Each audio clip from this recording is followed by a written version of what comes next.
Morning Answer continues next on AM 560, The Answer.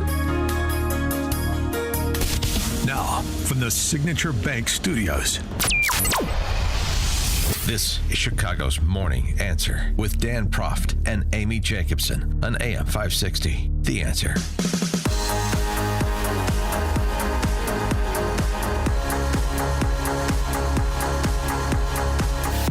Top of the morning, Dan and Amy. As I said before, Mike Scott's newscast, the sell-off the last couple of days, even the last week, didn't really bother me that much. You can't get too jittery about it. But then I saw Jim Mad Money Cramer post, "Don't let Monday's sell-off scare you out of the market entirely. Now I'm preparing for end times." Because wherever Jim Cramer is, I want to be 180 degrees from him. In fact, point of fact, there's this thing called the inverse Cramer index.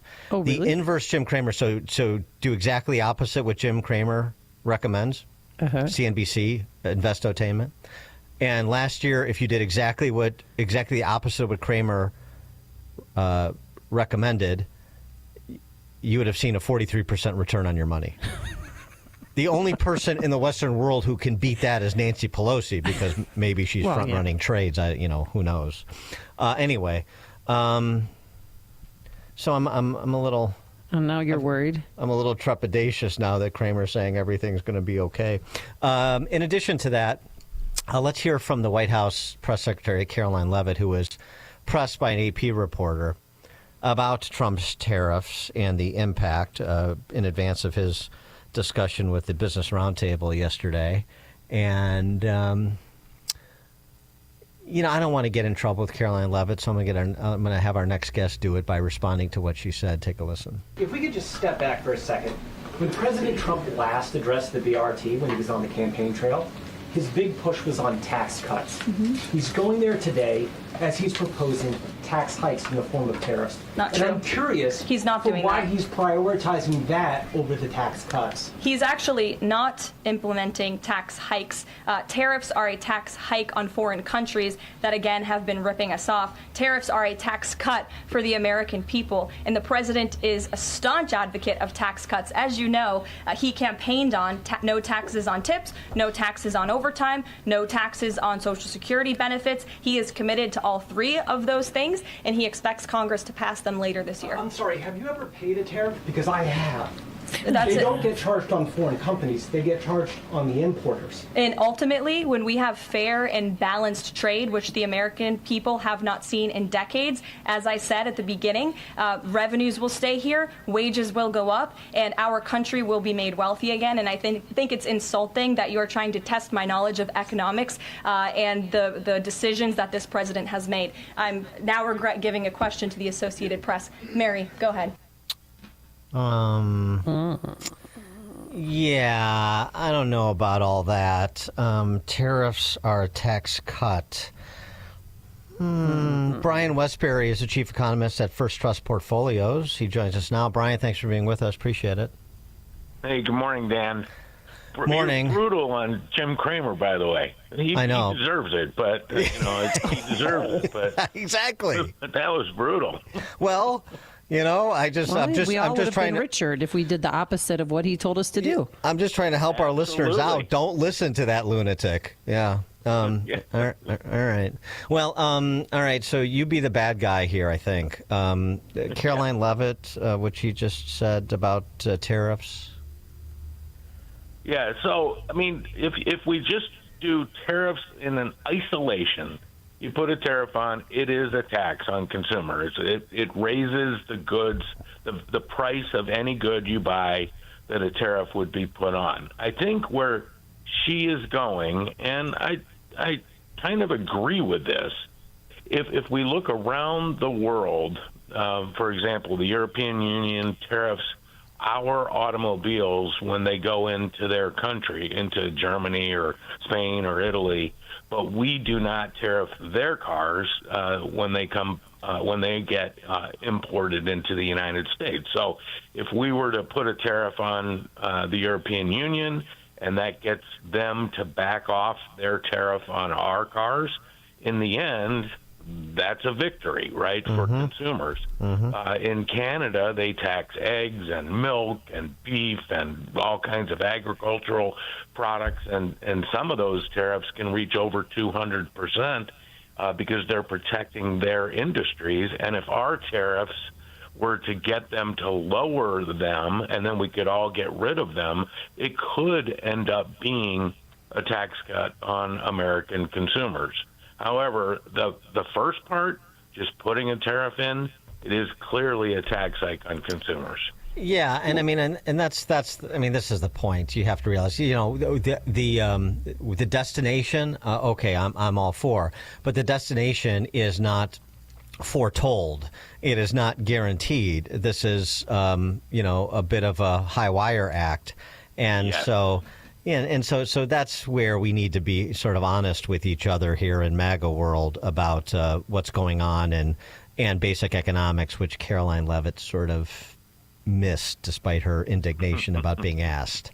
So that's all I'm saying. I mean, so and to your point, I mean, we saw Trump impose the tariffs on steel and aluminum in Canada, and then Doug Ford, the premier of Ontario, looked to whack the northern state Americans who buy their electricity from Canada, and then he walked that back because he's got a meeting tomorrow, or I think Thursday, with Howard Lutnick to talk about this trade relationship between Canada and the United States, for example. So it is instigating conversations, and it is getting people around the table to talk turkey as opposed to just posture before the camera. So hopefully this is the pathway to that destination of lowering trade barriers all the way around, right? Yeah, that would be to me the best thing, the best outcome of all of this. Getting there is fraught, no doubt about it. You know, and I'm going to try and do this really briefly, but let's talk about the Constitution for just a minute. Okay. Because the founders, when we put the Constitution in, it was for Americans, right? So we decided we're going to have a free country where we respect the individual, and so therefore, if you kind of think of tariffs as a tax on the individual, I'm not going to call it a violation of the Constitution, but it sort of goes against that. Well, what the Constitution really did is it said Texas can't tariff California, Illinois can't tariff Wisconsin. So within the United States, we have free trade. Right. But the rest of the world doesn't have the Constitution. So if they take advantage of us, how do we fight back, if you will, and stay true to the Constitution, stay true to supporting the individual? And I think that's always been if you read Washington's farewell address, he dealt with this. Maybe we have to treat enemies like enemies and friends like friends. And so tariffs are fraught. There's no doubt about it, but they tend to address some of the imbalances that we see in the world of other countries taking advantage of the fact that we play by the rules. So we're going to force them to play by the rules too. Well, how does Doug Ford, the premier of Ontario, go from saying, I'm not going to hesitate to cutting off electricity completely to 1.5 million American homes and businesses in Minnesota, New York, and I forget the third state, but how does he go from that to now saying that he's going to back off and not even tax them 25%? Yeah, I think, this is economic competition between nations is just an amazing thing. And it would not help Canada if they cut off that electricity. They look at that as revenue to their electric companies and their power production. So they don't really want to do that. I'm pretty certain Canadians didn't really want to boo NHL players, but we got mad at France at one point and stopped eating French fries. So this is a lot freedom of this fries, Brian. really Freedom fries. But also it has to do with Yeah, it has to do with real economics, but it also has to do with just emotional competition as well. So I think he may act like he's behaving purely economically, but I think a lot of it's emotion too. And in the end, cutting off your nose to spite your face isn't a good idea. Well, right, but I mean, not to belabor the point, but you could argue, I would argue, that protectionist policies are cutting off your nose to spite your face too. You don't make policy based on emotion. The point is, if protectionist policies are bad, and all these socialist countries are protectionist, then why would we want to emulate them, right? If you're going because Canada or France or Germany wants to punish their citizens and increase the costs of the consumption of goods and services, we should do the same thing to ours? That doesn't make much sense to me. No, and Dan, I'm agreeing with you. May not sound like it, but I do. I'm a free market guy. Tariffs are a tax. You want to if your consumers like in the United States want to buy goods made in France or Canada or anywhere, stopping them is a violation of free markets. However, excuse me. However, if we look back over the last 20 years, America, because of the way we've redistributed income and given it to people who spend all their money and don't save it, our consumption is up 62%. And that's what we're calling good, right? Like people ought to be able to consume. And by the way, that's not even including inflation.